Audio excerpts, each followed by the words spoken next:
नमस्कार, मैं कुंदन झमेर। लखनऊ में कोचिंग सेंटर के अंदर अग्निकांड में 15 लोगों की मौत हुई। इसमें ज्यादातर छात्र थे। माना जा रहा है कि कोचिंग में डिजिटल लॉक था जो आग लगने की वजह से लॉक हो गया था, जिसकी वजह से ज्यादातर लॉक हो गए और अंदर से जो छात्र थे, जो कर्मचारी थे, वो फंस गए। इससे पहले दिल्ली और इंदौर से भी डिजिटल लॉक की वजह से लोगों की मौत की खबरें सामने आ चुकी हैं। सवाल यह है कि जिस डिजिटल लॉक को हम अपनी सेफ्टी और सुविधा के लिए इस्तेमाल करते हैं, वो मौत का सामान बनते जा रहे हैं। आखिर क्यों डिजिटल लॉक जिंदगी के लिए खतरनाक बनते जा रहे हैं? सबसे पहले हम आपको एक रिपोर्ट दिखाते हैं। फिलहाल ये तस्वीरें देखिए, कल हादसे से जुड़ी हुई ये तस्वीर है। इमारत में भीषण आगजनी हुई। 9 तस्वीरें आपको दिखा रहे हैं। बिल्डिंग से कूदते एक शख्स की तस्वीर भी सामने आई जिसने सभी को झकझोर कर रख दिया। रस्सी के सहारे कुछ छात्र उतरते हुए भी दिखाई दिए। जो उतर गए वो बच गए, जो फंस गए उनकी जिंदगी नहीं बच सकी। चारों ओर धुआं ही फैला, आप देख सकते हैं। बड़ा रेस्क्यू ऑपरेशन शुरू किया गया। मौके पर डिप्टी सीएम ब्रजेश पाठक मौजूद रहे। लोगों ने भी मदद की। बिल्लियों को, जो चूंकि नीचे ग्राउंड फ्लोर और फर्स्ट फ्लोर पर पेट शॉप और क्लिनिक था, वहां पर बिल्लियां थी, लेकिन ग्राउंड फ्लोर तक आग नहीं पहुंची ऐसा लगता है, इसलिए बिल्लियों की जान बच गई। आग बुझाने की कोशिश करते फायर फाइटर्स की तस्वीरें आप देख रहे हैं। दीवार तोड़ करके सेकेंड फ्लोर से लोगों को बचाने का प्रयास भी किया गया।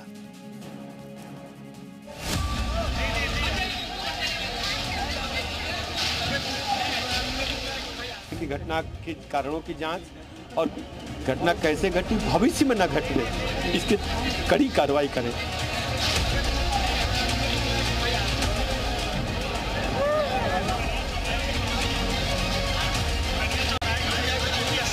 लखनऊ से अग्निकांड की जो तस्वीरें सामने आई, उससे पूरे देश को झकझोर दिया।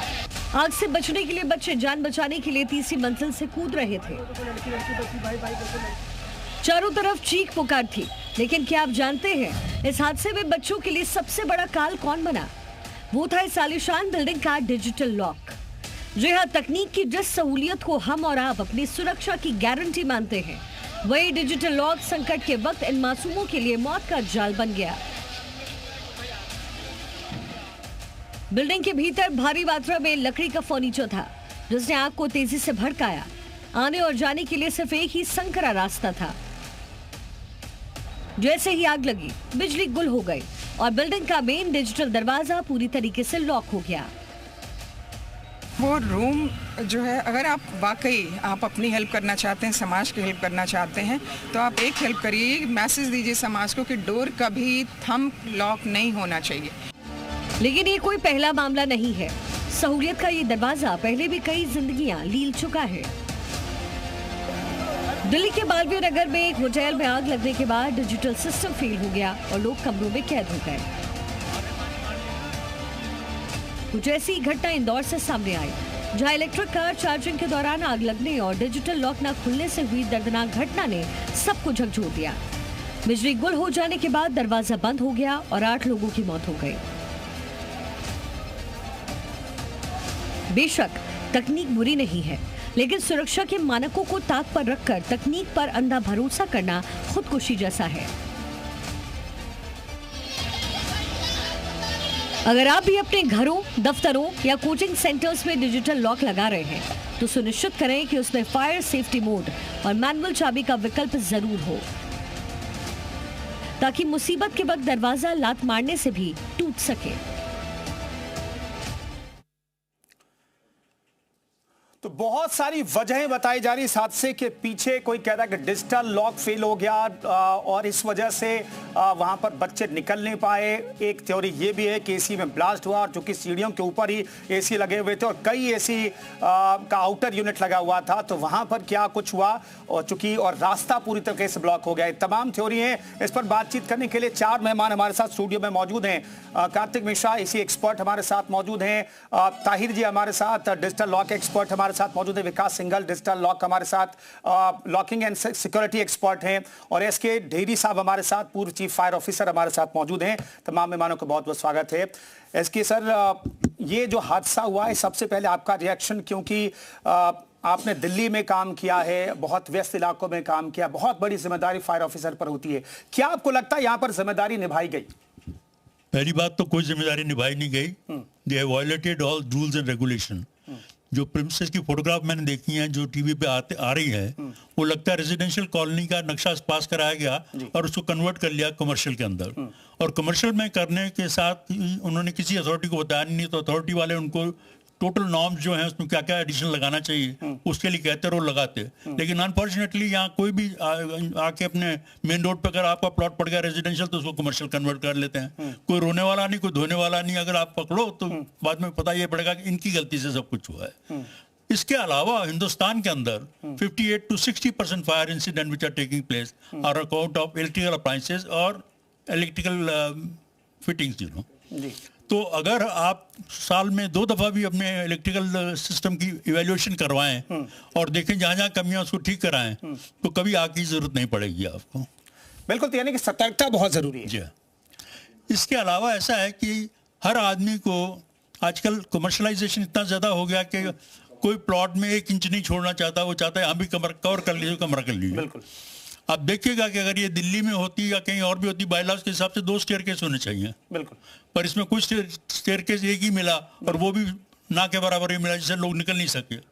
और उसी के ऊपर चूंकि हमारे साथ एसी एक्सपर्ट भी मौजूद हैं, तो इनसे बात। सर, आप ये बताइए कि ये जो एसी जो लगातार जो तस्वीरें सामने आ रही है कि सीढ़ियों के ऊपर कम से कम आधा दर्जन से एसी दिखाई दे रहा है और वहां पर एक एग्जॉस्ट फैन भी लगाया गया ताकि वो जो गर्मी हो उसको बाहर निकाला जा सके। ये लगाते वक्त क्यों नहीं देखते कि भैया एक ही एग्जिट है और वहीं पर आप उसके सर पर एसी लगा दे रहे?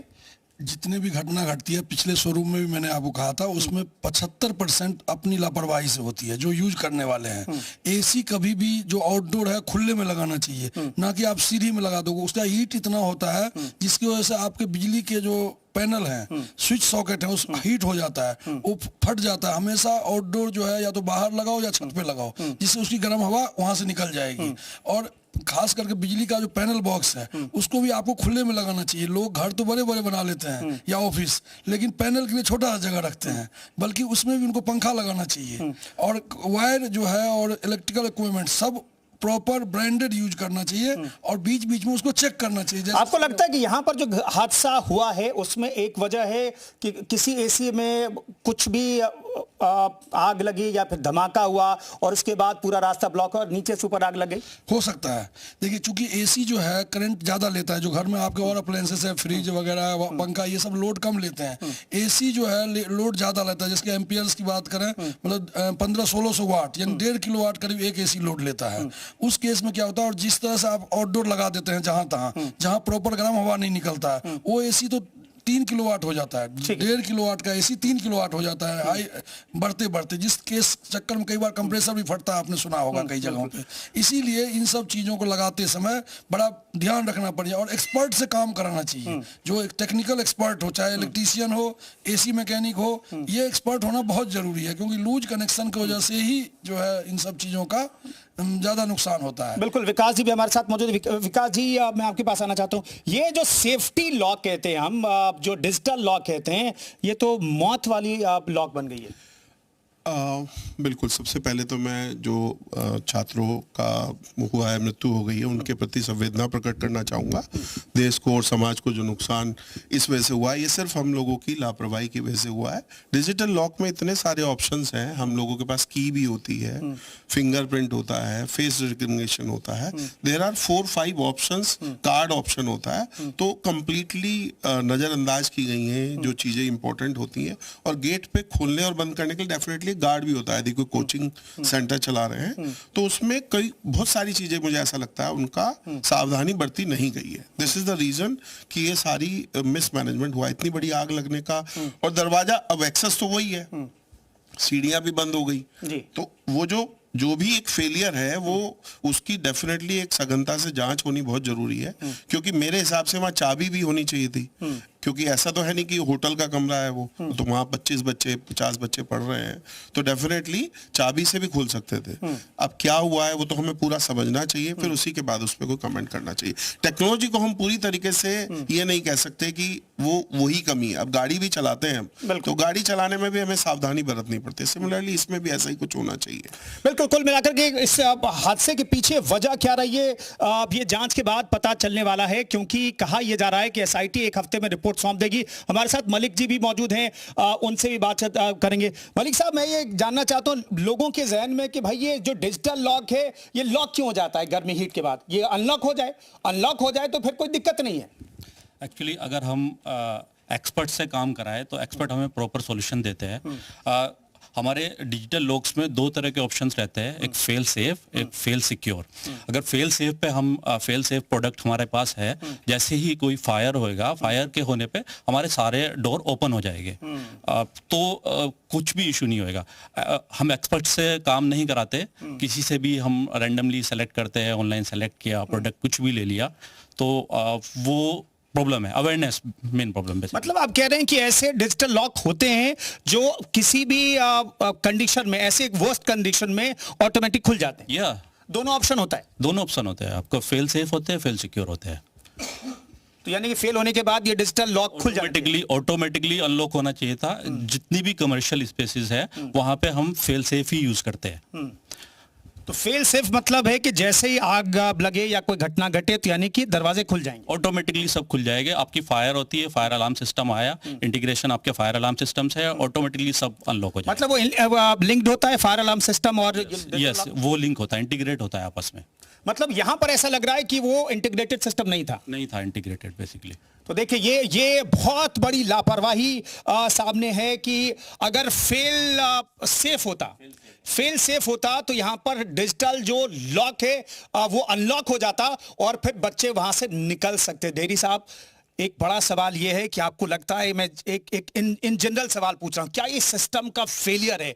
चाहे वो एलडीए हो या फिर दमकल विभाग के कर्मचारी जो एनओसी देते हैं, जो चेक करते हैं, जो देखते हैं कि भाई व्यवस्था है कि नहीं कमर्शियल बिल्डिंग में, क्या पूरा सिस्टम भी फेल हो गया है? ये जो एनओसी वाली बीमारी है, I think this is becoming a root cause for spread of the fires, you know. क्योंकि हर कोई बोलता है जी एनओसी लेके आओ, एनओसी लेके आओ, लेकिन किसी ने स्पेसिफिकेशन नहीं दी हुई कि किस हिसाब से स्पेसिफिकेशन बने ताकि एनओसी लेने की जरूरत पड़े। जिन बिल्डिंगों में बिल्डिंग बायलॉज के हिसाब से अगर आपको सिस्टम लगाना है तो आप ये देखते हैं कि उसके अंदर जो प्लॉट है उसमें कम से कम 2 स्टेयरकेसेस जरूर होनी चाहिए। दूसरी बात यह है अगर हाइट उसकी 15 मीटर से ऊपर होती है तो उसको मल्टी स्टोरी का दुनिया भर का इक्विपमेंट उसमें लगाना पड़ता है। It all calls for a expenditure, you know. लोग बाग क्या करते हैं कि अरे 50 साल में तो कभी देखी नहीं आग, अब कौन सी आग लग जाएगी, चलो रहने दो फिर देखेंगे। They cut corner on a wrong place. इसलिए मैं ये कहूँगा कि electrical is main culprit when our most of the fire incident. और उसके अलावा लोगों की ट्रेनिंग नहीं है, अवेयरनेस नहीं है इन केस ऑफ इमरजेंसी कि आप कैसे क्या करके बाहर निकल सकते हैं। लोग बाग ऐसे भी होते हैं जो आधे निकल के और फिर दोबारा कहे जी मेरा लैपटॉप रह गया था, उठाने गया था और वहीं रह गया। तो इसलिए इंसान को ये सामान उठाने वाली बातें छोड़ के सबसे पहले जैसे आपको अलार्म हुआ है या धुआं दिखा है, you should be out of the building. Because आपको लगता है कि इस वाले हादसे में बच्चों को या फिर कर्मचारियों को इतना भी वक्त नहीं मिला कि आग लगती है, धुआं फैलता है तो आपको स्मेल हो जाती है, कुछ एहसास हो जाता है, क्या मिनटों में ऐसी सिचुएशन बन गई कि निकलने का वक्त नहीं मिला? बिल्कुल सही है, उनको निकलने का चांस ही नहीं मिला। अलार्म नहीं बजा, कुछ नहीं हुआ। अगर अलार्म वगैरह होते तो कम से कम ये तो था कि अलार्म बज गया तो भागो यहाँ से, लेकिन भागने वाली सिचुएशन तो आई नहीं वहां पे। Smoke has overpowered all of them and they died on like that only. Sir, आपने बहुत सारे ऐसे आगजनी की घटनाओं को कवर किया होगा, देखा होगा, जांच की होगी। मैं ये जानना चाहता हूं कि शुरुआती जांच में आपको लगता है क्या कि जो सीढ़ियों के ऊपर ही एसी लगा हुआ था वहां पर कुछ ऐसा हुआ है और वहां से आग, चूंकि पूरी सीढ़ी को नीचे से ऊपर एक ही जगह सीढ़ी है और सीढ़ियों को कवर कर लिया आग ने और इस वजह से किसी को निकलने का मौका नहीं मिला? 2 चीजें हैं, या तो आपने एसी लगा दिया वहां पे, नहीं तो इलेक्ट्रिकल इंस्टॉलेशन का मीटर लगा देते हैं आप लोग सीढ़ियों के अंदर। वो इसलिए लगाते हैं कि जो लोग यहाँ जगह खराब नहीं होगी, इसको सीढ़ियों में लगा दो। और अगर सीढ़ी में लगा दिया और उसी में आग लग गई तो आप ऊपर का आदमी एक भी नीचे नहीं उतर पाएगा। बिल्कुल। तो इंसान को ये देखना चाहिए कि भाई safety is the most most required property for maintaining the safe buildings part of it. बाकी 58 to 60% तक फायर जितनी हिंदुस्तान में होती है वो इलेक्ट्रिकल अप्लायंसेस से होती हैं। बिल्कुल। और अगर इलेक्ट्रिकल अप्लायंसेस की आप प्रॉपर चेकअप कराएं, आपका कितना लोड है, उतना लोड के हिसाब से अगर आपको जरूरत है तो एडिशनल लोड लें। बिल्कुल। अगर ये सब चीजें करते रहेंगे तो आग नहीं लगेगी। ठीक है। अब कार्तिक जी, ये आप लोग जब कमर्शियल बिल्डिंग में जब आप लोग एसी लगाते हैं तो क्या देखते हैं, और यहाँ पर जो तस्वीरें सामने आ रही है इसमें क्या फेलियर आपको दिखाई दे रहा है? सर कमर्शियल एक्सप्रेस में जब भी जाते हैं एसी लगाने तो हम लोग इन्हीं चीज़ का ध्यान रखते हैं, जो एसी भी सही चलेगा कि नहीं चलेगा, इलेक्ट्रिकल इंस्टॉलेशन है कि नहीं है। जैसे सर हैं, हम सब में बहुत ज़्यादा एक्सपीरियंस वाले हैं, सारा कुछ उन्होंने बता ही दिया है। फिर भी लोगों को इन चीज़ों का एयर कंडीशनिंग इंस्टॉलेशन, आपका इलेक्ट्रिकल पैनल, मीटर, इन चीज़ों का और क्वालिटी का ध्यान रखना बहुत ज़रूरी है। और बीच बीच में उसको चेक भी होना चाहिए। जैसे एसी लोग सर्विस ही नहीं कराते हैं, सोचते हैं अरे मैकेनिक भी 75% मैकेनिक भी गलत हैं, जो जाके ऐसे ऊपर छाड़ पोछ के निकल कर चले आते हैं। एक्सपर्ट है नहीं लोग। अर्बन क्लैब है, अर्बन क्लैब वाले कई जगह काम खराब कर दिए लोगों के, लोग ऑनलाइन बुला लेते हैं ढूंढ के। तो जिससे आप काम करा रहे हो और उस पर आपको थोड़ा ध्यान खुद रखना पड़ेगा। खुद कोई ध्यान नहीं रखना चाहता है अपने कामों पे। कोई आदमी काम करने आया, सही कर रहा है नहीं रहा, सही इक्विपमेंट्स लगा रहा है या नहीं लगा रहा है, थोड़ा सा ध्यान जिनके चीज़ है, जिनकी पैमाइश है, उनको रखना चाहिए इन चीज़ों पर। और मैं तो अपने लाइन से हट के एक बात और कहूंगा, जैसे कोचिंग सेंटर वगैरह है, यहाँ डिजिटल लॉक की यहाँ क्या जरूरत है? क्या चोरी करके लोग भाग जाएगा? ऐसे जगहों पे तो मुझे लगता है डिजिटल लॉक को अवॉइड ही करना चाहिए। ठीक है, वो तो अलग सवाल है, लेकिन सिंगल साहब बड़ा सवाल ये है कि ऐसे जगहों पर डिजिटल लॉक लगाने की सोची अगर कोचिंग संचालक ने, तो और क्या ऐसे कदम उठाए जाने चाहिए थे यहाँ पर जो नहीं उठाए गए, और जिस वजह से, हालांकि एक थ्योरी है, अभी कंफर्म नहीं है कि डिजिटल लॉक की वजह से ये पूरी तरह से हादसा हुआ है, लेकिन शुरुआती तौर पर यही कहा जाए कौन ऐसे कदम उठाए जाने चाहिए, और जो लोग डिजिटल लॉक लगवा रहे हैं उनके लिए क्या सजेशन देना चाहेंगे आप? देखिए, कोचिंग सेंटर के लिए तो मैं ऐसा बोलना चाहूँगा कि जैसे हमें फायर सेफ्टी के लिए वहाँ पे ट्रेनिंग भी होनी चाहिए। फायर एक ऐसी चीज़ है जिससे आप बच नहीं सकते। जैसे सर ने भी बताया, वहाँ बचने का समय ही नहीं मिला। इतनी फास्ट फायर ने टेक ओवर कर ली चीज़ें कि बच्चे निकल ही नहीं पाए। तो सबसे बढ़िया तरीका ये है कि हमें 3 महीने में, 6 महीने में ऐसी जगहों में सीज फायर के हमारे इक्विपमेंट्स आते हैं, उनकी ट्रेनिंग होनी चाहिए बच्चों को भी बाकायदा, और वहाँ पे इक्विपमेंट होना चाहिए। एंड हमें अपने बच्चों को भी जागरूक करने की जरूरत है, और हमें खुद भी जागरूक होने की जरूरत है कि भाई हम जितनी भी जहाँ भी हम बैठे हैं वहाँ फायर सेफ्टी का क्या मैटर है, वो इन्वेस्टिगेट जरूर होना चाहिए। और ट्रेनिंग एक ऐसा पार्ट है, मैं आपको भी रिक्वेस्ट करूंगा कि आप अपने चैनल के माध्यम से चीजों की ट्रेनिंग पे काम करना जरूर शुरू करें। क्योंकि देखिए, जहां भी हो रहा है, कोचिंग सेंटर में ही, दूसरी जगह हुआ है।